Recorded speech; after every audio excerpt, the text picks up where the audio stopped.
time it is.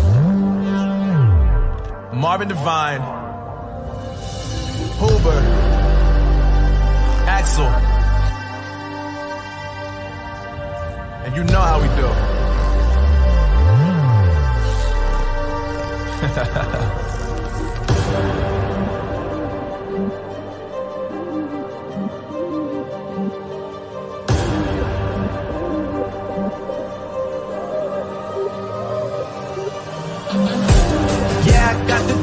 Yeah, I got the juice. Whip game cool, make them look like cool. Always play it cool, that's the biggest rule. Forget what they doing, keep on doing.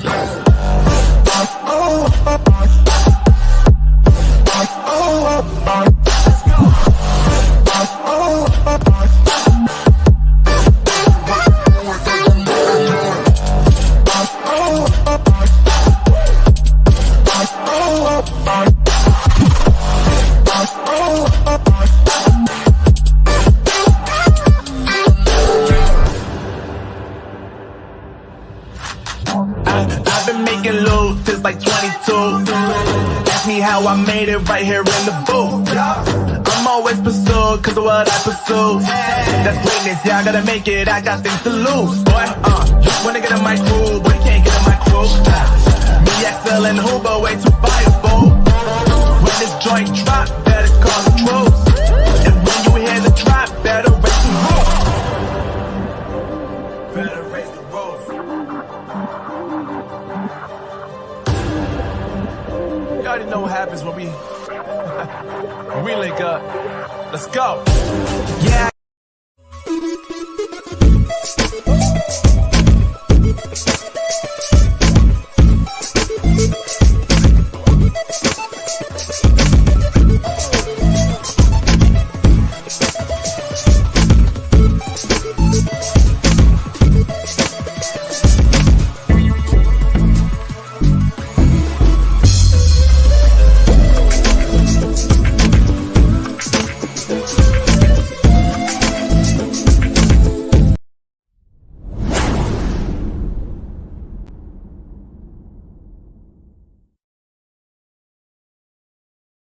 Y'all ready for this?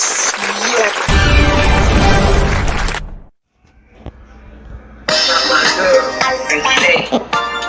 This is the Lisa Baxter Show, giving you the 411 in the kidney one. My girl, and say, this is.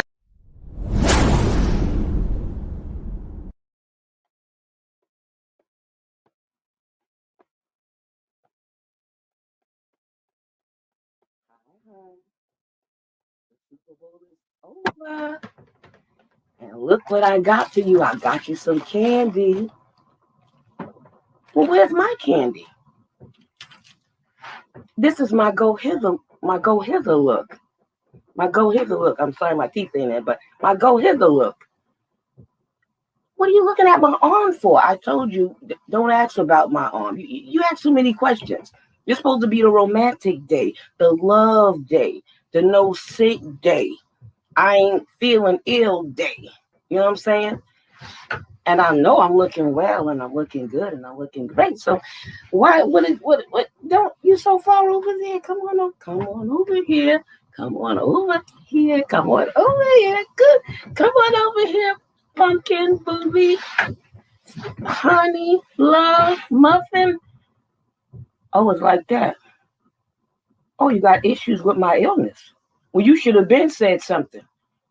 After I got candy, well, I'm going to eat the candy myself. You don't have to worry about nothing. You know, matter of fact, I got time to look at the show I wanted to look at. I don't even know why I was getting into this thing with you or trying to get with you or anything like that. Because this is a good night, a blessed night. I got red on red, mean a lot of stuff, even the blood. That's right. And because this is the Lisa Baxter Show, giving you the 411 in the kidney world. Hi, guys. How are you doing? How are you? Happy Valentine's Day to you. Happy Valentine's Day to you. I hope you are enjoying. Oh man, I got a wonderful guest. Before I introduce him, I wanted to show you guys one of my new masks that Robin Rochford made for me. He made me some shirts and stuff like that. And you've seen some of his Jesus masks that he made for me in the past. He's really good at what he do. I mean, he came a long way. You know what I mean? He used to just make the skirts for the church when your skirt was too long or your dress was too long for people, you know. But he went way past that. Now he do bags and everything else. But anywho, I just wanted to show that off a little bit, and you'll be seeing me with my shirt from him and my shirt from my other printed shirt. Blessed Kidney Connections was my before I started the Lisa Baxter show. I used to do shows from Blessed Kidney Connection, and that was my website and my company that I help people to connect with what they need, and we're still connecting people. How about that? Now, let me introduce my guest. His name is Mike, but it's also Michael. All right? Michael, I call him Michael the sower. Michael who sows. Okay? All right. He's a disabled veteran. His name is Michael Scott.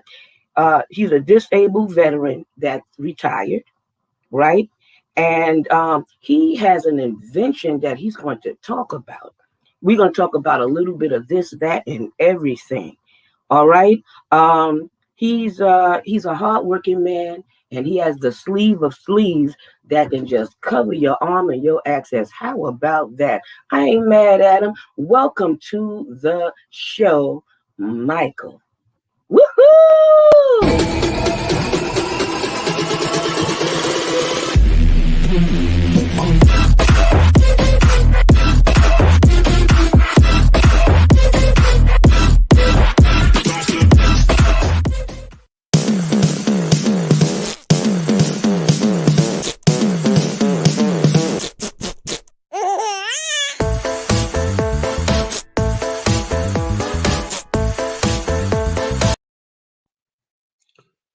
Hello. Hey, welcome, Mike. Welcome. How are you?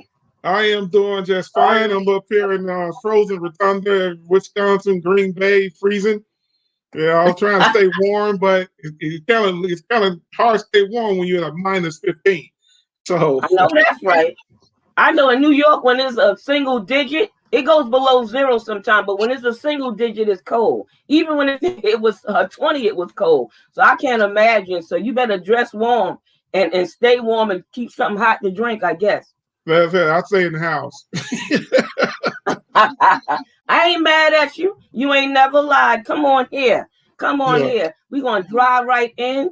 Welcome. I'm glad you rescheduled with me, and I'm glad you was able to do the show tonight. I'm very pleased, very happy, and I know them out there are happy too. How about that? Yes. I'm glad to be here. I'm happy that you invited me back. You got me back on the show. I know last time we had scheduled, there was some little problems here and there, but that's all worked out, and I'm happy to be here. Yes, it is. Yes, it is. Now we're going to talk about your military. You were in the military, so tell us a little bit about that. I was in the military back in '88, and I went into the National Guard at first, but then I actually went into the active Army back in '90. So I was in Desert Storm. I was in Panama, Germany, Kuwait, Iraq. Pretty much did a little bit of time, a little bit everywhere over the world. So, and then I ended up getting out back in '95. So they told me I had kidney failure when I went to Fort Bliss, and that's what I first found out about the kidney failure. Wow. Wow.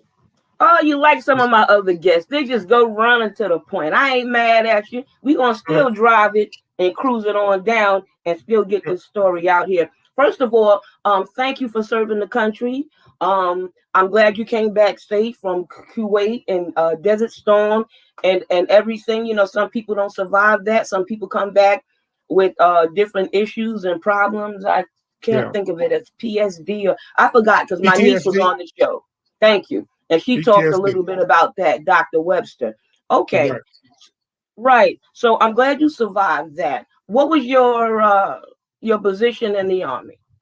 I was a communication specialist. I got up to the E4 in the Army because when you come out of the National Guard, and you go into the regular Army, they knock you down a couple of ranks. I would have actually got out of E5, but they put me down one rank, and that's kind of kept me in the around the E4 time when I got out of that. So it's a specialist. I was a communication specialist, and so I had good times. It's people say that it's hard. It's hard times, and yeah, I still have some. I still have a little PTSD from being over there dealing with what we was dealing with, but overall, life is still great. It's better to be above than down below. That's what I see. I ain't mad at you again. Now, when you deal with something like that, do they give you any type of help or assistance while you're dealing with this? Well, the VA actually take care of ever since I started being diagnosed and started dealing with the VA system. The VA actually take care of everything dealing with my even with the kidney situation. They took care of everything. The transplant, they paid for everything. Flew me out to Pittsburgh and got the transplant about a year and a half ago, and they still today take care of everything. They basically retired me and said that, hey, you no longer got to work, but can't sit around and do nothing. So Right. I came up with some ideas and been working on it ever since. Don't worry, we're gonna get into them ideas because I don't want them to miss a beat when it comes to you because you did such a great job and I'm very proud of you. My father had to come out of the Army for the same reason when he got polycystic kidney disease. He never went on dialysis, but his kidneys ended up working 8%. Right. But they can do things like that to you and for you. But in the same breath, at least they take care of your medical issues and bills because some people have trouble with insurance, especially when you have this type of illness. Okay. Right. That's true. I know some people that had issues. I actually, since I've been, I learned a lot about the VA system. So I actually started helping some other veterans' wives that had some issues for as getting connected with the right people. So I've been kind of like took on the other little thing where I sit there and help people. I guess you call it advocate for people to try to connect them to the other people. So we all got to help each other get where we need to be. So that's how I feel about it. And I've just stepped in and helped the lady get her to the right person so she can get her benefits from her husband who had issues when he was in the military. So, ooh, okay. Wow. I've been through the rigmarole you have to go through when you're dealing with the VA. So I know the ways around it. Good, because I'm gonna have some questions for you later on. All right. There's some things that hit me in the head when it came to my father. All right. So I ain't mad at you again. I ain't gonna stay mad at you, don't worry. But anyway, all right. Well, besides that, before we get into your business, did you have any other employment jobs before we go on right in? Well, right. I used to have actually when I first came out of the military, I was working with the casinos. I was the account room manager for Ameristar Casino, and I ended up in Las Vegas, Omaha, Nebraska. For years, I used to go around setting up count rooms for Ameristar Casino. But then once I moved here, I started working for the Kellogg company. I was working for them for a little while, and also Nabisco. Right around the time when they told me that my kidneys were getting worse, about 3 years ago, that I decided that it was time to give that up and go on dialysis because I was at like 13%, and I know they say you got to be on the 10%, but I'm like, well, I'm getting there anyway. I might as well just go ahead on and go to find out what I needed to do for that process. So I kind of retired myself and went on dialysis because I was getting down there anyway. So you work for the cereal and the cookie company. Right. But okay, so you retired yourself because I was going to ask you about how did work affect how did dialysis or kidney disease or kidney failure affect your work. But if you retired yourself, we're going to go right into your dialysis story. So give us before we go into the transplant, we're going to go into the dialysis story first. So give us your experience on that, please. Well, when I was out in Rochester, Minnesota at the time, and I was working for the Nabisco company at the time, and also one of the Hy-Vee stores out there. I was doing work with them too, and it was like I started getting to that point where you start feeling sick, and like you get that nauseating feeling all the time. So it was like, you know, I basically decided, put in my notice, and say, you know what, this is where I'm at. I talked to the store manager that actually gave me the opportunity that I had with that store, and I just let them know that I have kidney failure and I'm getting more and more sick every day. So I believe it was time for me to start pursuing and looking at dialysis, because eventually I could have kept working for probably about another 6 months, but why prolong? Kind of like, to me in my head, it was, why prolong the torture of being feeling sick all the time? So at that point, I talked to the doctor up in Minnesota, and that's what I went through. I was going through the VA system up there, and they just told them that, hey, I need to start figuring out about what to do for dialysis and get prepared for that. And I already prepared my family for it. So I was like, well, let's do it. Let's do what I need to do, because I got no other choice. I can't fight it and keep pushing it off. Why sit around and feel bad when you can feel good? Well, you prepared your family. I like that. You said you prepared yourself and you prepared your family. You don't know how many people are secretive about that. And a lot of people are secretive before they get on, when they're told the news, and even after sometimes. I have people in the family like that. I'm an open book myself. You know what I mean? But I like that you prepared yourself for it. Right. And that's what, Lisa, that's why I recall the lady like a year ago saying that about my sleeves. She said she didn't want to advertise. And I'm like, and I sit there and told her, I said, advertisement got me a kidney. If I didn't advertise, I would be still on dialysis right now. And when you in this situation, it's not every means necessary. Don't be ashamed of what it is. You hear. We all go through stuff. So I say, yeah, I'm gonna advertise. I told her, if you don't want to advertise, I advertise for you. That's right. I'm not scared. I would talk to anybody. I would talk to anybody. So that's what I was like. You got to tell people. Don't be afraid for people knowing that this is where you at in life. If you sit around and feel sorry for yourself, where are you going to do? You going to feel the rest of your life feeling sorry for yourself, or you going to just get up off your butt and say, it's time to do something? And that's pretty much what I did. After I moved over here to Green Bay, and I was on dialysis here at the VA system, and I just said I was enough. I put magnets on my truck, and I just started advertising every way I could. Didn't know what I was doing, but I just started advertising. I had magnets all across my truck, my daughter's truck. I was so you came up with this idea yourself. Right. I came up with it. It was like, I got to do something to get it out that I'm looking for a kidney. And then the news, Channel 2 News up here picked it up. They drove by, one of the girls, Emily drove by, and she seen to sign, and she gave me a call. First, I thought she was a prank, but somebody trying to scam me. Yeah. So she's like, no, I'm with the news company. I'm like, yeah, right. Okay. Yeah. The news people calling me. Yeah. But yeah, she was legit, and everything's history at that point. I started advertising, and I ended up with about 130 people emailing me, calling me, basically saying that what type I needed and when it needed, how you supposed to get tested. I still right now have 129 names in a little book in my room that are people who wanted to donate.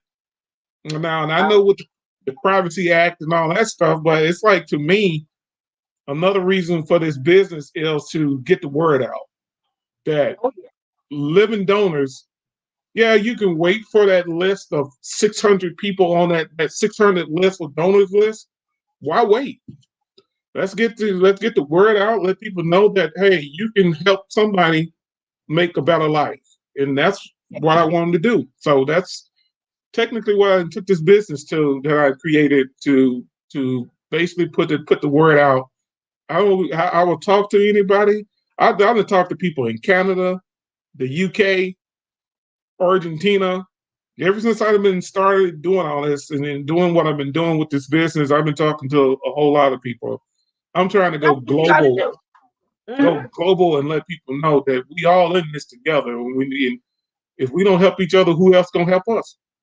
You got to So do it that way. You know what I mean? I believe in that. I mean, I used to write to, people in China. I wrote all over the place about Blessed Kidney Connections, the Lisa Baxter Show. I've been doing that for over 10 years, writing, yeah. emailing, regular mail. And you got to do what you got to do. Now, what did your magnet say? Was it catchy? Was it a phrase, a poem, it a rap? it it basically said my name, Michael Scott. And by having the name Michael Scott, that's already put you like in a whole nother category with that office show. So everybody, they see Michael Scott, and first thing they say, "Hey, have you seen that show?" I ain't never seen the show, but I've heard a whole lot about that character. So, Yes. but I was like, Wow. well, I put my name on there. Basically said dialysis. I mean, a disabled veteran looking for a kidney. I put my blood type on there and went with a phone number and said, call. So Wow. after we did a advertisement, basically after I did an interview with Channel 2 News, Channel 2 picked it up, and Channel 24, Fox News picked it up. I had people calling me from actually in the UK. I had one guy talking about he wanted to fly over the next day, and I'm like, it don't work that way. I'm dealing with the VA. He you said, if I know, get on a plane, I'll be over there the next day. I'm like, wow. so I'm like, I'm glad you feel that way, but Yeah. you just can't fly over the next day. You got to get tested and get all the other stuff. So That's so yeah, true. That's so true. it's a whole process to get tested. So, but Oh, yeah. Oh, yeah. the first girl that lived in Shawano was Amy, was my donor, and she tested. She was a perfect match. So she was the Wow. first one, and got everything set up in October 2019. I was in Pittsburgh doing a transplant. So Wow. I was Now, very thankful being for a her. being a vet might maybe that could help, because sometimes people say wording or different things that you use can get the person. Whatever it is, we just glad you got the person, but because you never know what touch a person's heart. Now, before I Right. go back to your donor, were you sick on dialysis? You went 3 times a week. Did you have a fistula or a graft? Tell us a little I, bit before I go into the transplant. I went in when I first started. I had the port right up here, and when I first started, the first time I had dialysis, I ended up I was cramping so bad that I was still cramping the next day. I was about 12 o'clock the next day. I was still, my legs was cramping and Catheter. everything. Right, the catheter, and then at that point I went back to the dialysis unit. It was the Vita dialysis unit, and I went back and I told them, listen, we're gonna have to come to terms with something. And people need to understand, you have rights. You have, if something ain't going right, they pulling too much fluid off of you, you need to say something. I'll sit there and tell them, I'll say, it's two things. Either y'all gonna listen to me and we gonna work together, or I'm gonna go find another unit that is gonna listen to me. And I say, because I've been cramping since for about 12 hours.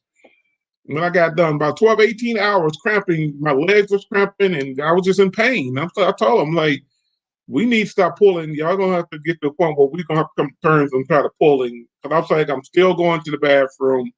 Y'all need to stop trying to pull the much fluid that y'all doing, because if I'm still cramping and in pain, this ain't worth doing.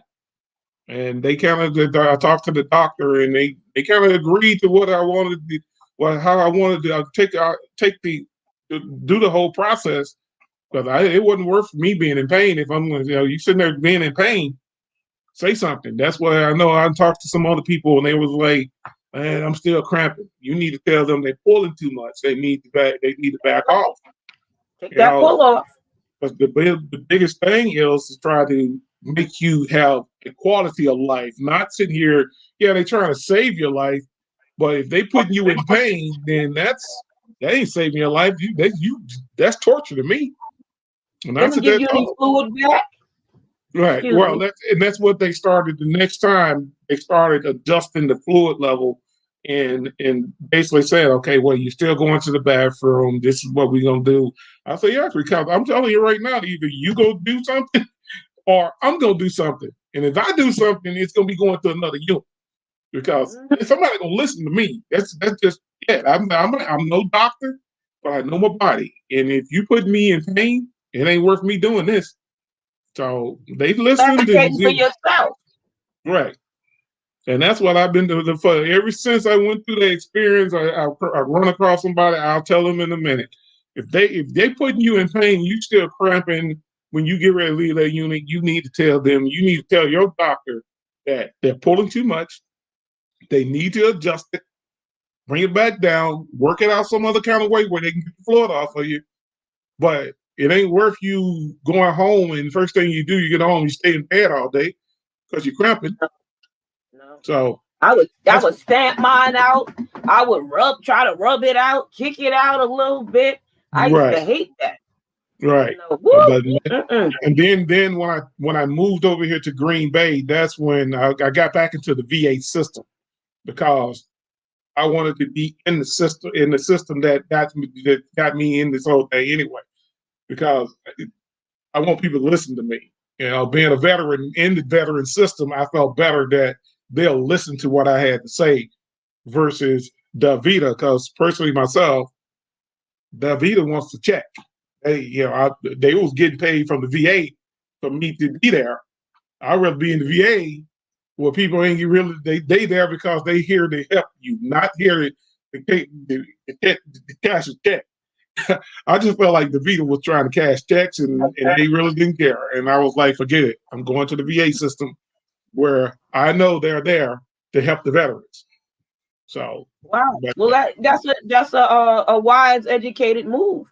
You know what I mean? A lot of people out to make money, and sickness is a big bill, a big thing for so many people that benefit from it. The sick people not benefiting anything but hopefully good or better health or better care. You know what I'm saying? Right. Wow. All right. So now we're gonna move to your transplant. You said good old Amy. Whoop whoop. Thank God for the donors that's in the house and the donor that dedicated and donated to you. So talk about that something.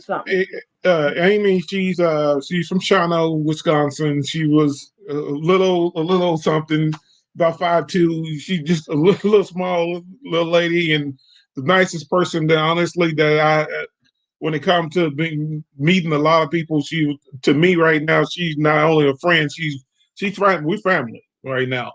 We got to the point where when I met her and we talked over that period of time before the transplant, we got to know each other really well. And she's a very nice person. Ain't nothing on this planet I wouldn't do for her. So it's like she went out of the way. She went to Pittsburgh. She did everything, and she saved my life. She's my guardian angel. She got me back to where I can do what I can do now. I can do for other people and pass it on to try to help other people. Now, and that's my biggest thing. I want to get in here and get to where I can take this business that I can create it and have it where it's actually helping people, doing things, connecting people, and getting the word out, because it's time to get the word out. It's time for people to understand that. I met a guy in Rochester when I used to work for the store. He said he had 4 kidneys. He was born with 4. And I'm like, you got 4 kidneys? He said, yeah, I got 4 kidneys. You want one of mine? I'd say, well, you got to go get tested. But if you're the right match. Wow. I'm not going to sit here and tell you that. I'm not going to say no if you're the right match. But it's like you don't know what the other situations that people are in, and they just don't know how to help you. So now I feel, since I learned that from over these last years, I'm going to do my best to put the position where people like Amy or these other 129 people I have in this book I have back in my room, information of the people that wanted to donate. I'm gonna try to start connecting the dots with people so they can start helping other people that might want to do. They can go, why just help veterans? Let's help everybody. Let's bring everybody to where we can get to a point where we offer dialysis and back to a decent quality of life. You know, That's what it all comes That's down. what It all comes down to quality of life for me, and yes. being And having to have. that's a big thing. Now, your invention. Let's talk a little bit about your company and your invention, and the fact you make people laugh. I see your jokes to help depression. You know what I mean? I mean, man, you advertise with the magnet. You went on the news, and all of these things can get results. So people take notes. Listen. But talk about Right. your business. I started right before I got ready to go down to Pittsburgh, and I met a guy because I still had my magnets on my truck, and I was at Taco Bell. I met this guy. He walked in, and I can't remember his name, but he said that I seen your truck out there, and you had the magnets on there, and you needed you needed a kidney. I said, yeah. He said, yeah, I was on dialysis, and he got to end up getting a kidney. And what kind of made me create this sleeve, I still wear mine. I work out in it because it keeps my arm in check. And I work out in it trying to lose this 30 pounds that I gained since I've been on dialysis and over these last years. So I'm trying to get down so I can lose that. But when he came in, that vein in his arm, when he put his arm down, it stuck out like way out from under his arm. And I'm like, whoa, what's that? He said, oh, yeah, the vein, the fistula, it will keep growing. And I was like, it'll keep what? He said, it keeps growing. If you start using your arm, I said, yeah, they told me about not don't use your arm that much because it might make the vein get bigger. After I seen his arm, this is why I created this. Because I was like, Wow. nope, not me. I'm not going down that road. I'm gonna find something that I can put on my arm to protect my arm, to keep it from basically keep it in check. Now it's very light compression because technically you control how tight you put this on.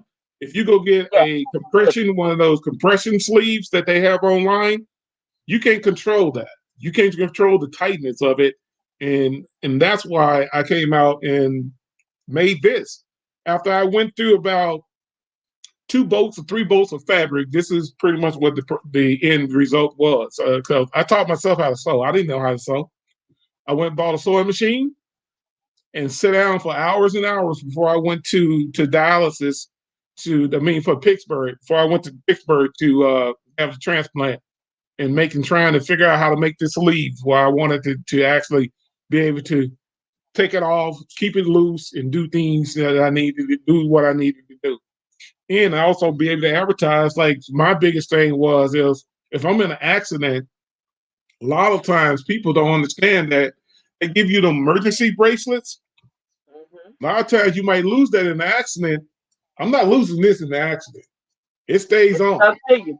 That's it. It stays on. I control where it does. So it stays on. And when somebody see it, they're gonna know that this arm is an issue with it. They don't know that there's a fistula in here. The medical people gonna know that they can't use this arm, but they can use this one.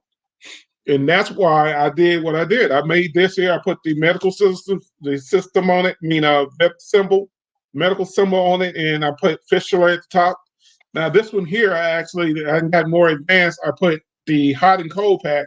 I have a zipper where you can put a hot and cold pack in it because sometimes when you get done with dialysis, your arm you need a cold pack to keep swelling down, or to the point where you might need it to keep it. You might be in pain. You might want to heat a pack and put it in there. So I created the little pocket for the hot and cold pack on it. And this is basically the latest one that I have out right now. I still have the other ones that you want, but this is the one that I have out there right now that's for doing pretty well also. So my goal is to help people. That's fantastic. We be trying so many things to come up with things to help people. You know what I mean? I one time when I was talking about something about the arm thing, they were saying, well, they already got exercising things and all of that. And I'm like, to try to shoot whatever idea you have down. But I like that you didn't let nobody shoot your idea down. You even learned how to improve on it, adding the hot and cold pack, The fact that it got the medical thing on there, because so many people they even nowadays, even though I don't use my fistula, it still works. People always look to jump on it. I'm like, the medical profession should know not to bother that. They're asking me. Suppose I couldn't talk. You supposed to know not to bother it or touch it. They be asking me, and I'm looking at them. I'm looking. Right. You know. Right. I went in to do my blood, and the girl was one of the nurses like, when she carries her, I'm like, whoa. You can't get blood from his arm. She said, oh, well, I'm new. And that's the whole thing. A lot of these people, some of these people are new. They don't know. They might not, make an honest mistake. Right. I'm like, okay, but no, you have to take it from this arm because I have a fistula, and I explained it to her. Like, I have a fistula in his arm, and you can't take blood. You can't put a needle in his arm. You can't do nothing in his arm. You can now this one here, you can attack, do whatever you want to do to it.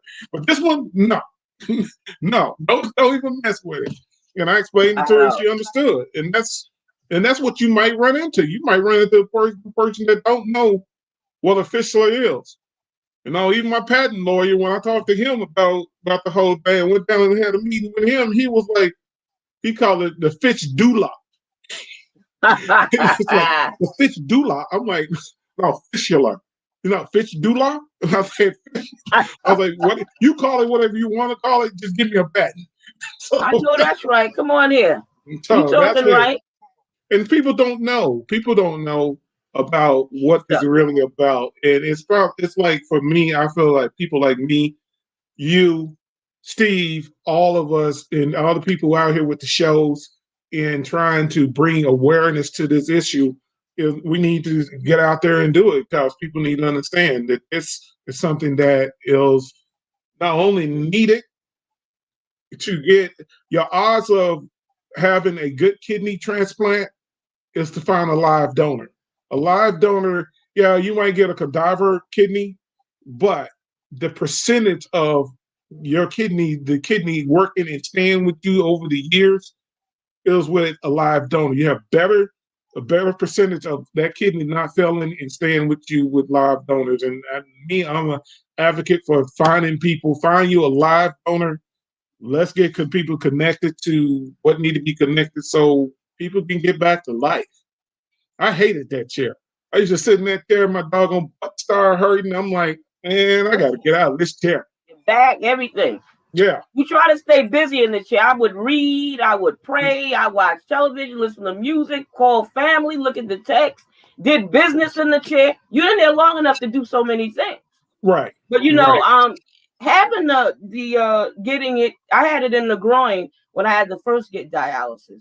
So, it's good that they would have gear for all of those things. I used to think about that when I first got on, when I had, the thing in my chest here, had it in the groin. It'll make it easier than having to wear shorts sometime. And like you said, it's below zero or whatever over there. Right. So, you know what I mean? You would want gear that will make easy access and sanitary for you to be able to do the treatment.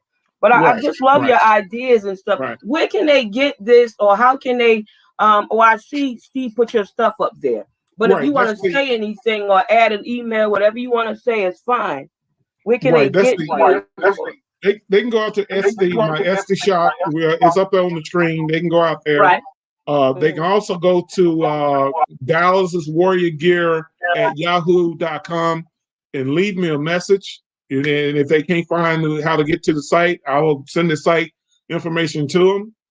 I also, I know we're probably getting close to the end of the show, but I invented a couple other things that I might want to let you know out there that it's hopefully they'll be out on the market and doing pretty well. Let me see here. This right here, if y'all can see it, it's a hot and cold band and pad. And what it is you can actually take it and instead of sitting here holding it, you can put it in the microwave and wear it and put it on your arm, put it on your leg, put it on your ankle, I have the one that you can put on your calf, your knee, and it's what it is. It's a rice band that you put it in the microwave or you put it in the freezer and it'll do the job. It'll work on that soreness that you have. And then So I've been working on other little things that can help the dialysis patients that I feel that might be needed down the road, and hopefully, people will start looking at that and say that might be something they need down the road because that cramping and swelling. My goal is to make products that people need that's on dialysis, and even if you're not on dialysis, if you just on kidney transplant, heart transplant, any kind of thing dealing with the fact that you cramping or you need swelling, you got my whole thing was make products that's going to help people. So that's my next thing on the market is this here is the rice band for either heat or cold. Wow. Good job. Well, I told you to pull anything out that you wanted to pull out. So that's Right. all right too. You know what I'm saying? Is there Right. anybody that you can encourage out there? Maybe they're an inventor. Maybe they're have a situation from the military. Whatever it is, what can you say to them? Give them some encouragement before you give your shout out. Right. My thing is they if it comes down to the point where they military and they need information, go out to my email and leave me a message. If I can find out, if you can't find it, if I can't find it, then it may not be out there. Then I'll do what I can to help you get to where you need to be. That's what we're here for, helping each other get where we need to be. So Excellent. yeah, Fantabulous. and the ones that are out there trying to invent stuff, don't let nobody tell you that you can't do it. My dad every time I used to tell my dad I couldn't do something, he used to sit there and say, you stay there until you figure it out. And I Mm. figured out a whole lot of stuff in life that I could do. So I don't say can't anymore. I stopped saying can't about 25 years ago. So get out there and do it and go for it. Don't let nobody tell you that you can't get it done. You can get it done. Wow. You gotta connect with the right person. And if I'm the right person, you need information, I will give you all the information in the world that I have. Beautiful. Now, who would you give a shout out to? Who? Anybody you want to say anything to? A friend, a Honestly, family? honestly, my shout out would go out to Amy because Amy was my angel who came out of nowhere and actually gave me hope. And yeah, she gave me a kidney, but she gave me hope. And that's one of the biggest thing that we lack in when we dealing with kidney failure, heart failure, liver failure. You get to the point where you lose hope, and that's where we need to get back. So my shout out goes to her and also to my family because the fact of the matter is, although they stood behind me, when things wasn't going right, they was there to go through some of the things I went through, and that was one thing you need. You need support. Yes. We all got it. If you can't find support at home, you need to find somebody to give you support, and that's why I'm out on Instagram. I'm out on Facebook. I'm putting out. The reason that I started putting all my jokes out there was the cause one day back in around November, I was going through rough times, and it was just like, man, it's just so depressing. So I was like, you know what? Screw it. I went out and started finding jokes, and I put jokes out on my Facebook. I put jokes out on the Instagram. And I put jokes on every site I can put. Even put jokes out there on Twitter. I'm like, somebody at one point of your life, you're gonna go have 1 second where you can just let it go, depress, let it go, let what's going on in your life, what's that trouble in your life, you can let it go and laugh, have a good laugh for that 2 or 3 seconds. And I'm gonna keep putting jokes out there every day until I can't type in the line, until I can't figure out how to work a computer no more. I'm gonna keep putting jokes out. So you can everybody who's out there that out there on my Facebook, keep looking for the jokes because they're coming. And Well, I've been sharing them. some days it's gonna I've be been multiple sharing them. jokes. Right. That's it. I giggled and I laughed, and I So thank you for. that's it. We gotta, you pick it. I put them out there. You share them with somebody, and that's what we gotta do. Bring some little joy into people's lives, so we can Yeah. let them know there are people out here trying to help, and make your life better. And we're gonna keep doing it. I'm gonna keep doing it. I'm gonna keep doing it until they tell me I can't do it no more. Even if I know that's I get right. to a point that I'm in a wheelchair, I'm gonna still be doing it. So Do your thing. Do your I'm thing. gonna That's do what you got to do. And that's probably your calling, brother. Your calling. Well, it. we're Right. going to end the show now. I got to give my scripture and I got to give my person for next week. But I appreciate you. Thank you for coming on, giving us all you got. All right. Because you hit it out the park. I ain't mad at you. And I thank you. Happy Thank you. Valentine's Day. Happy Sunday. And be blessed. And happy Black History Month. How about that? All right. Thank you. Same to you, Lisa. I appreciate you having me on the show. And I'm gonna keep doing what I'm doing, coming out with ideas to help and make sure people understand. All my products is to help get the word out, to help people Family get the now. word out. So they can go out there to my site, go out to SD and look at it, and to the dialysis site out there, see what the items I got out there. I even got cushions out there because them 4 hours in that hard care. I made cushions because my That's fabulous. Thank you for the Well, show. all right. Thank you for having me. Anytime. And good night and enjoy your evening. Guys, this is what I'm going to tell you tonight. All right. 1 Corinthians 13 and verse 2. I may have the gift of inspiration and preaching and knowledge and understanding, but if I have no love, I don't have anything. Now that's the Bible. How about that? So we need love, even though we got all this other stuff. Next week guest is Overseer Pastor Cheryl Anthony, and she's with Judah International, and she has a woman faith group and some of everything. A woman to be reckoned with, a hardworking woman. So you be well, you be blessed. V for victory, and even Valentine's. Love you much, and thank you again. Good night.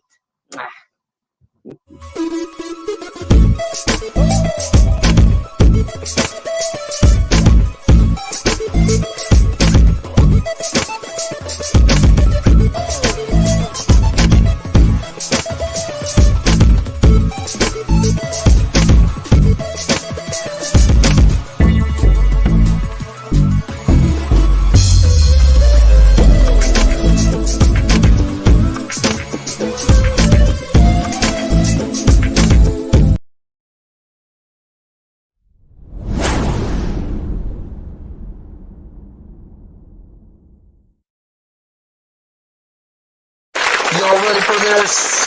Yeah. My girl, and say, This is the Lisa Baxter Show, giving you the 411 in the kidney one. my girl, and